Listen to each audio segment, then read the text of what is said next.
Hello everyone. Animal husbandry की MCQ की चल रही है हमारी सीरीज एंड आई होप आप सब होंगे बहुत ही बढ़िया। आज की सीरीज कंटिन्यू करते हैं। आज हम लोग पहले देखेंगे कुछ डेटा के रिगार्डिंग क्वेश्चन जो आपका 2023-24 का डेटा रहा है, किसके रिगार्डिंग, मिल्क के रिगार्डिंग, एग के रिगार्डिंग और वुल प्रोडक्शन के रिगार्डिंग, कौन सा स्टेट ने मारी है बाजी और बाकी प्रोडक्शन वगैरह क्या है, तो ये सारी चीज़ हम लोग देखेंगे।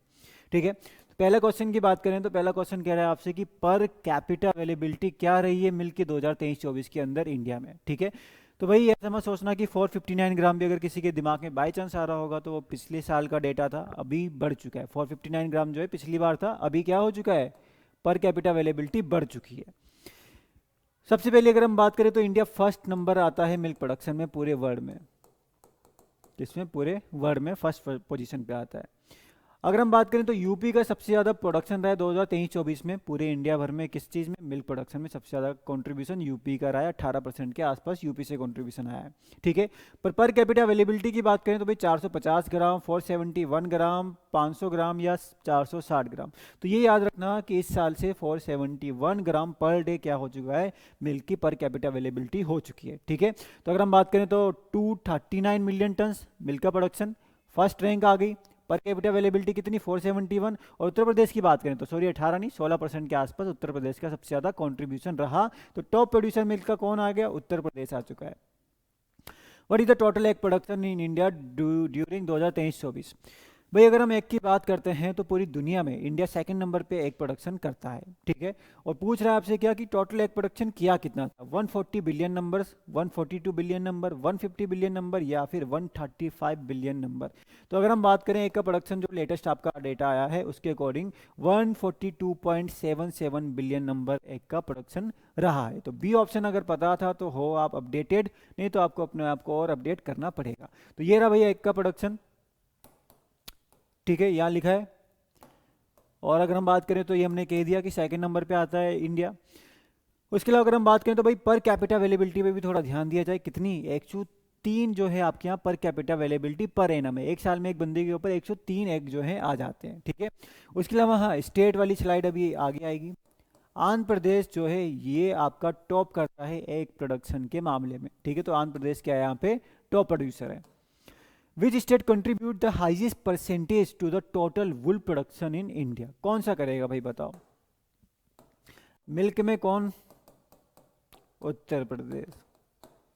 ठीक, पहले राजस्थान था पिछली बार, इस बार में क्या हो गया, यूपी आ गया। मिल्क के बाद हमने बात कर ली एग की, कौन, आंध्र प्रदेश। और अगर अपन बात करते हैं वुल का तो भाई कौन आएगा, गुजरात, राजस्थान, जम्मू कश्मीर या हिमाचल प्रदेश।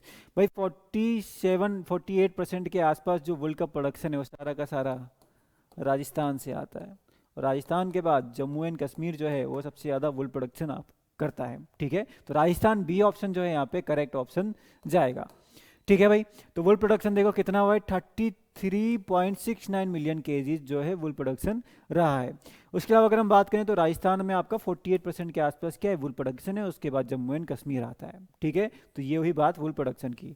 अच्छा, एक प्रोडक्शन में हमने स्टेट की बात करनी थी तो वो यहाँ लिखे हैं कि आपके टॉप की बात करें तो 18% में लगभग एक कंट्रीब्यूशन, 18% कंट्रीब्यूशन किसका आ गया एक प्रोडक्शन में, आंध्र प्रदेश का। तो आंध्र प्रदेश टॉप पे है आपका एक प्रोडक्शन में, उसके बाद आपका तमिलनाडु आता है। ठीक है, चलो भाई अब बताओ वर्ड नंबर वन एक प्रोड्यूसर कौन है। चलो डेटा की बात तो हो गई, अब पूछ रहा है आपसे कि जो आपको यहाँ चिकन वगैरह लिखे हुए हैं, ठीक है, जो पोल्ट्री यहाँ पे लिखे हुए हैं, इनमें पूछ रहा है कि कौन सा है जो सबसे ज़्यादा एक प्रोड्यूसर करता है, वर्ल्ड में सबसे ज़्यादा अंडे यही देता है, कौन देता है भाई, न्यू हेम्पशायर देता है, लेगहॉर्न देता है, इंग्लिश क्लास देता है या रोड आइलैंड रेड देता है। ठीक है, तो अगर हम इसके आंसर के साथ जाएंगे तो यहाँ पे जो है लेगहॉर्न बी ऑप्शन जो है करेक्ट जाएगा। ठीक है, एक ऑप्शन को डिलीट कर रहे हैं हम, सी ऑप्शन इंग्लिश क्लास, इसको हम डिलीट कर रहे हैं, ये ऑप्शन यहाँ सही नहीं बैठेगा, पर आंसर क्या जाएगा, लेग हॉर्न जाएगा। तो याद रखना सबसे ज़्यादा एक प्रोडक्शन किसका है, लेग हॉर्न का है। ठीक है, ये क्या है, लेग हॉर्न है। ठीक है, जीनस ऑफ गॉड इज, अब ये काम तो आपको दे रहा हूँ मैं। ठीक है, ज़्यादातर टाइम लास्ट क्वेश्चन रखते हैं, आज ये वाला क्वेश्चन है भाई। ये तो क्योंकि साइंटिफिक नेम है, सीधी सी बात है। ठीक है, साइंटिफिक नेम कैसे लिखते हो आप, पहले लिखते हो आप जीनस, फिर लिखते हो आप स्पीसीज। तो अगर आपको साइंटिफिक नेम पता है तो भाई स्पीसीज, जीनस और स्पीसीज दोनों ही आपको पता है। जैसे ऑब्वियस की बात करें तो ये किसका है, ये सीप, सीप का जीनस है। कैप्रा गॉड का है, जो यहाँ पे राइट आंसर बी ऑप्शन होगा। बॉस कैटल का है, बोवियलस बफेलो का है। ठीक है भाई, तो ये आपका क्या होगा, राइट आंसर आपका बी ऑप्शन होगा। ठीक है, बट स्पीसीज भी बताओ भाई, कमेंट करके बताओ कि शीप का साइंटिफिक नेम क्या है, गोट का क्या है, कैटल का क्या है और बफेलो का साइंटिफिक नेम क्या होता है। मैंने क्रोमोजोम नंबर वगैरह आपको सब बताए हैं, साइंटिफिक नेम आप बताओगे। चलो भाई, तो यहाँ पे बी ऑप्शन जो है राइट आंसर चला जाएगा। What is the required covered area for a pregnant cow, pregnant cow को रखना है तो कवर्ड एरिया की रिक्वायरमेंट कितनी होगी, 1 metre square, 4 metre square, 7 metre square या 8 मीटर स्क्वायर। देखो, अगर आपको काउ को नॉर्मली रखना है, ठीक है, तो जनरली रिक्वायरमेंट जो होती है वो 3.5 और 7 होती है। ये आपका होता है कवर्ड एरिया और ये होता है आपका ओपन एरिया। ठीक, बफेलो की बात करते हैं। बफेलो थोड़ी साइज में बड़ी होती है, ठीक है, तो 4 और 8 यहाँ पे क्या होता है, साइज बड़ा है तो एरिया भी ज़्यादा चाहिए, तो 4 मीटर स्क्वायर और 8 मीटर स्क्वायर बफेलो को चाहिए होता है।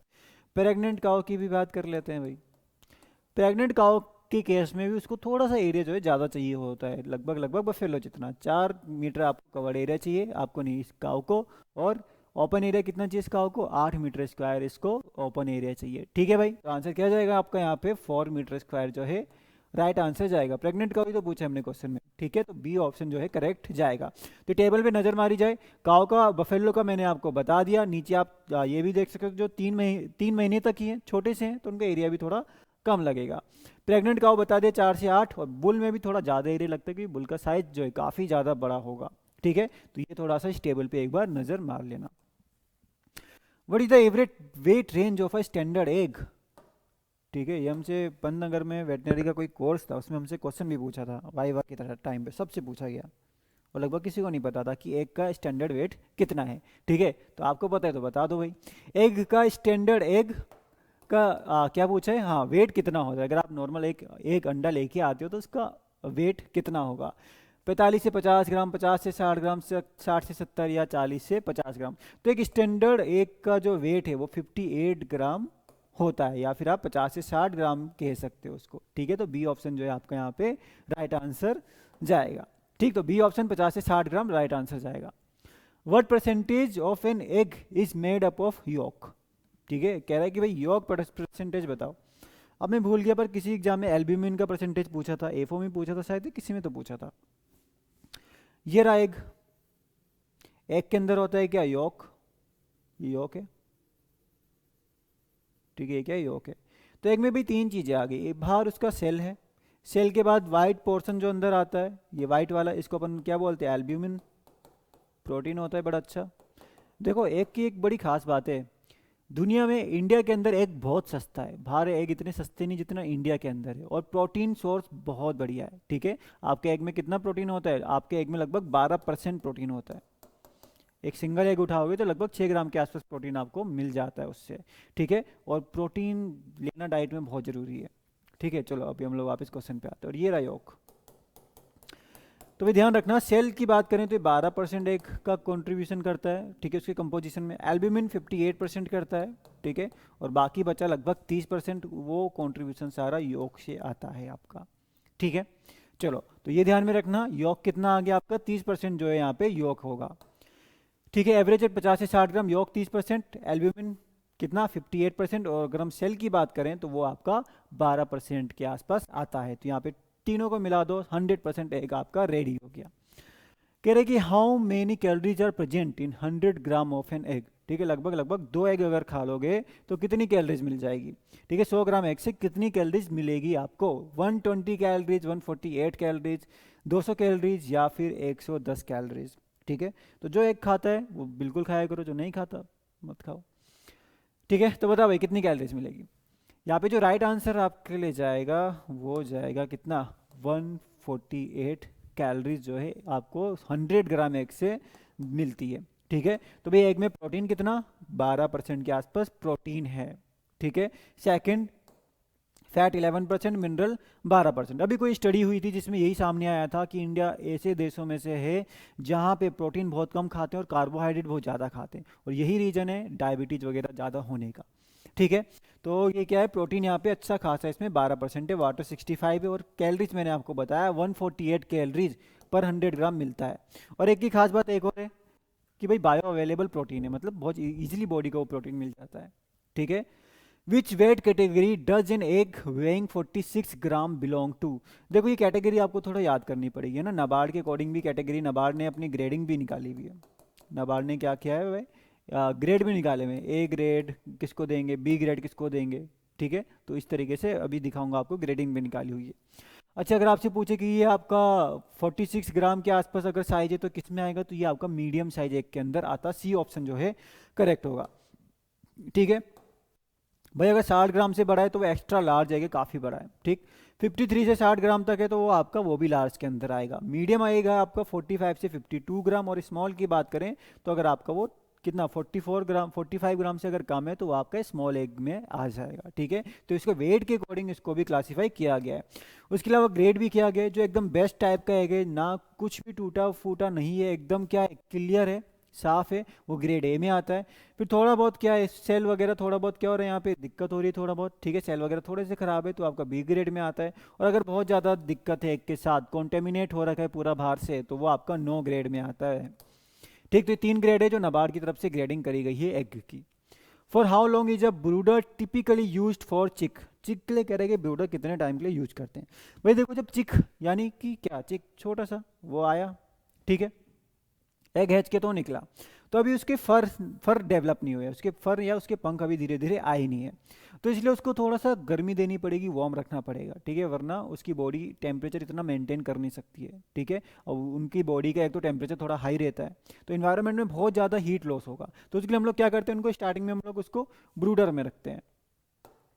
ब्रूडर में क्या होता है, नीचे से उसको हीट प्रोवाइड करी जाती है, ठीक है। तो इसमें हम लोग उसको रखते हैं 0 से लेके 4 वीक तक, मतलब 1 महीने के आसपास हम लोग उसको किस में रखते हैं, ब्रूडर से रखते हैं, ठीक है। चलो भाई, तो यहाँ पे ए ऑप्शन जो जाएगा आपका करेक्ट जाएगा। तो ब्रूडर आपका क्या हो गया, 0 से लेके 4 वीक हो गया। और हीट सोर्स में यहाँ पे क्या होता है, एक होवर होता है, रिफ्लेक्टर होता है, जिससे क्या होता है, गर्मी यहाँ पे प्रोवाइड करी जाती है, ठीक है। उसके अलावा अगर बात करें the cage system of rearing bird is considered as a, cage system की बात करें, आपने हो सकता है देखा भी हो कभी कि कैसे चिकन को कई सारे, वो मत देखना कि वो रास्ते में ले जा रहे हैं, छोटी छोटी जगह पे दुकानों पे उन्होंने केज में रखा है, उसकी बात नहीं हो रही है, ठीक है, ये कल्टीवेशन की बात हो रही है। तो वहाँ पे पूरा फार्म होता है, ठीक है, पूरा पोल्ट्री फार्म होता है, जहाँ पे छोटे छोटे कई सारे केज होते हैं, और इन केज के अंदर चिकन्स को रखा जाता है। तो भाई किस में आएगा, एक्सटेंसिव, इंटेंसिव, सेमी इंटेंसिव, किस में आएगा भाई, मतलब समझ जाओ आप। एक्सटेंसिव का मतलब होता है कि कोई चीज़ बहुत बड़ी है, और बड़ी के अलावा डेंसिटी कम होगी, वहाँ पे चीज़ें कम है, ठीक है। और इंटेंसिव का मतलब क्या होता है कि कोई चीज़ बहुत छोटी है और उसके अंदर बहुत सारी क्या है, डेंसिटी है, या चीज़ें बहुत ज़्यादा रखी हुई हैं, जैसे केज सिस्टम है, एक छोटा सा एरिया जिसमें कई सारी मुर्गियाँ रखी हैं, तो ये आपका इंटेंसिव के अंदर आता है। बल्कि इंटेंसिव में भी इसको सुपर इंटेंसिव बोलते हैं, क्योंकि बहुत सारी हैंड्स को क्या करते हैं, एकदम पास में रखते हैं, ठीक है। पर अगर आप क्या करो, आपके पास बड़ा सा फील्ड है, आप वहीं पे छोड़ दो अपनी मुर्गियों को, तो वो एक्सटेंसिव हो गया कि बहुत बड़ा एरिया था और मुर्गियाँ कम है, तो वो आपका एक्सटेंसिव के अंदर आएगा। तो अगर हम केज कल्चर की बात करें तो आपका डी ऑप्शन इंटेंसिव के अंदर आता है। तो भाई एक तो फ्री रेंज सिस्टम है कि कहीं भी उन्हें छोड़ दिया आपने और वो आपका क्या है, मजे से जहाँ मन कर रहे हैं वहाँ खा रही है, ठीक। सेमी इंटेंसिव में थोड़ा सा फ्रीडम जो है वो आपका कम हो जाएगा। फिर इंटेंसिव सिस्टम की बात करें तो उसमें एक तो आता है deep litre system. Deep litre में क्या हो गया, जैसे स्ट्रॉ है, सॉडस्ट है, ठीक है, या फिर और कई बार क्या होता है फूड भी होता है इनका, ठीक है। तो नीचे पूरे फ्लोर में क्या करने वाले हम, ये सारी चीज़ों को स्प्रेड करेंगे, बिछा देंगे और उसके ऊपर इन चिक्स को रखेंगे, ठीक है। पर यहाँ पे ये है कि थोड़ा ये आपका वर्ड में काफ़ी ज़्यादा फॉलो किया जाता है। यहाँ पे दिक्कत क्या है कि थोड़ा सा आपको मैनेजमेंट प्रॉपर करना पड़ेगा। अगर मैनेजमेंट प्रॉपर नहीं करोगे तो आपको पता है कि गंदगी वगैरह सारी यहाँ स्टोर हो रही है, बीमारियाँ वगैरह लगने के चांस बढ़ सकते हैं, ठीक है। उसके अलावा केज सिस्टम की हमने बात करी कि आपका इंटेंसिव सिस्टम के अंदर ये भी आपका आता है यहाँ पे, ठीक है, कि छोटे से एरिया के अंदर क्या किया गया है, काफ़ी सारी बर्ड जो है रखी गई है, ठीक है। तो ये है आपके अलग अलग सिस्टम जिसमें पोल्ट्री को रेज किया जाता है। Broilers are young chicken of either sex rear primarily for, तो भाई ब्रॉयलर्स को क्यों रेज किया जाता है, एक प्रोडक्शन मीट पर्पज, फीडर के लिए या फ्लॉक मैनेज करने के लिए। तो भाई अगर हम बॉयलर्स की बात करें तो बॉयलर्स को रेज किया जाता है स्पेसिफिकली मीट प्रोडक्शन के लिए, ठीक है। तो जिनको हम लोग मीट प्रोडक्शन के स्पेसिफिकली ग्रो करेंगे वो आपका बॉयलर के अंदर आता है। तो बी ऑप्शन जो है वो आपका करेक्ट आंसर जाएगा, ठीक है। इसके बाद हम लोग फिर से देखेंगे वही चीज़। The management of bird from 21 to 72 weeks of age for egg production is referred to as, कहने का मतलब है भाई 20 हफ्तों तक तो हमने उसको ग्रो किया, अब वो फाइनली एग लेंग के लायक हो चुकी है, अंडे देने लगेगी। अब अंडे कब तक देती है? लगभग लगभग अपनी डेथ तक मुर्गियां अंडे देती रहती हैं, ठीक है। तो इसको हम क्या बोलेंगे, जो आपका ये 20 वीक के बाद एक देना स्टार्ट किया, तो हम लोग इसको फिर क्या, इसको क्या बोलेंगे, इस मैनेजमेंट को हम क्या बोलेंगे, जो आपका 20 महीने 20 हफ्तों के बाद स्टार्ट हो रहा है, ठीक है। तो क्या आएगा भाई, boiler management, Grover management, layer management या फैटनिंग मैनेजमेंट। भाई बॉयलर के केस में तो मीट प्रोडक्शन की बात कर रहे थे, ना कि एग प्रोडक्शन की बात कर रहे थे, ठीक है। ग्रोवर की बात करें तो भाई ग्रोवर भी आपका लगभग लगभग 8 हफ्तों से लेके 20 हफ्तों तक का चलता है, जब हम उसको ग्रो करा रहे हैं। और अगर हम लेयर मैनेजमेंट की बात करें तो भाई 20 हफ्तों के बाद लेयर मैनेजमेंट स्टार्ट होता है, जो एग प्रोडक्शन के लिए ही किया जाता है, ठीक है। तो भाई बॉयलर 6 से 8 हफ्ते तक चलता है। ग्रोवर की बात करें तो आपका 9 से लेके 20 हफ्तों तक चलेगा, और 20 हफ्तों के बाद फिर लेयर मैनेजमेंट की बात आएगी, जो एग प्रोडक्शन की ही बात करी जाएगी। ड्यूअल पर्पज ब्रीड इनमें से कौन सा है चिकन का, जल्दी बताओ। लेग हॉर्न है क्या, प्लायमाउथ रॉक है, कॉर्निश है, या ऑल ऑफ द अबव है? जल्दी रिवीजन करो भाई। लेग हॉर्न क्या है, सबसे ज़्यादा एग का प्रोडक्शन करता है दुनिया में, कौन? लेग हॉर्न, ठीक है। और अगर हम पूछें ड्यूअल पर्पज मतलब एग प्लस मीट दोनों के लिए जिसको रियर किया जाए, तो उसमें आपका प्लायमाउथ रॉक जो है ये देखने को मिलता है। तो बी ऑप्शन जो है यहाँ पे राइट आंसर जाएगा, ठीक है। तो भाई लेयर प्रोडक्शन के लिए स्पेशली लेग हॉर्न और मिनोरका है, बॉयलर के लिए आपका और पिंगन और कॉर्निश है, और ड्यूअल की अगर हम बात करें जो दोनों के लिए यूज होगा meat production as well as egg production के लिए, तो भाई प्लायमाउथ और रॉड आइलैंड रेड आपका यहाँ पे दोनों के लिए यूज किया जाएगा। चलो भाई देखो, हमारी एक टेबल बुक भी है, और टेबल बुक में भी आपको जैसे ये क्वेश्चन है ना, ये आपको एकदम डायरेक्टली देखने को मिलेगा उस टेबल बुक में कि आपकी वायरल डिसीजेस कौन सी है, बैक्टीरियल डिसीजेस कौन सी है, फंगल सॉरी फंगल तो क्या, वायरल बैक्टीरियल, या फिर न्यूट्रिशन के रिगार्डिंग अगर आपका कुछ कम देखने को मिल रहा है ना, न्यूट्रिशन के कल टॉय पैरालिसिस वगैरह है, ठीक है। तो ये सारी आपकी किसकी कमी से हो रहा है, तो ये सब उसमें क्लियर कट मेंशन है। तो टेबल बुक किसी को लेनी हो तो भाई 9306021110 पे आप मैसेज या कॉल कर सकते हो, ठीक है। बस मैसेज कर देना टेबल बुक ए, ठीक है, टेबल बुक ए करके मैसेज कर देना, बस आपको बुक की सारी डिटेल मिल जाएगी। चलो भाई इस क्वेश्चन पे आते हैं। न्यू कैसल और मैरिक डिसीज क्या वायरल है? न्यूट्रिशनल रूप और कल्ट ऑफ पैरालिसिस क्या वायरल है? भाई इतना ध्यान देना, न्यू कैसल डिसीज और Marek disease. Newcastle disease को अपन क्या बोलते हैं? रानीखेत डिसीज भी बोलते हैं। रानीखेत उत्तराखंड में जगह का नाम है एक, रानीखेत डिसीज, ठीक है। और इसके अलावा हाँ, इसकी वैक्सीन कौन सी होती है? लसोटा नाम की वैक्सीन इसके लिए लगाई जाती है, इसके बचाव के लिए। न्यूट्रिशनल रूप की बात करें तो विटामिन ए की डेफिशिएंसी से होता है, ठीक है। कल टॉय पैरालिसिस की बात करें तो ये विटामिन B2 की कमी से होता है। तो कहने का मतलब है ये तो न्यूट्रिशनल डिसऑर्डर निकले, ये वायरल तो नहीं होंगे, तो बी ऑप्शन तो नहीं होगा। फाउल पॉक्स एंड एस्परजिलोसिस, भाई फाउल पॉक्स वायरल है, सही बात है। एस्परजिलोसिस बैक्टीरिया है, तो ये भी नहीं हो सकता भाई, सारी पोल्ट्री की डिसीजेस है। Infectious bronchitis is a viral, correct. But कल टॉय पैरालिसिस तो भाई विटामिन B2 अभी हमने बोला इसकी कमी से होगा, तो ये न्यूट्रिशनल है, तो ये भी नहीं होगा, ठीक है। रानीखेत डिसीज और मैरिक डिसीज दोनों की दोनों क्या है, वायरल डिसीज के अंदर आती है, ठीक है। तो यहाँ पे आपका लिखा है कि वायरल डिसीज में कौन सी आ गई, रानीखेत आ गई, गुम्बोरो आ गई, मैरिक्स आ गई, फॉलपॉक्स और इन्फेक्शियस ब्रोंकाइटिस आ गई, फिर बैक्टीरियल फंगल, अच्छा सॉरी एस्परजिलोसिस यहाँ पे फंगल डिसीज के अंदर आता है, ठीक है। एस्परजिलस क्या है आपका, फंगस है ना कि बैक्टीरिया है, ठीक है, तो सही कर लेना, एस्परजिलस इज अ फंगस।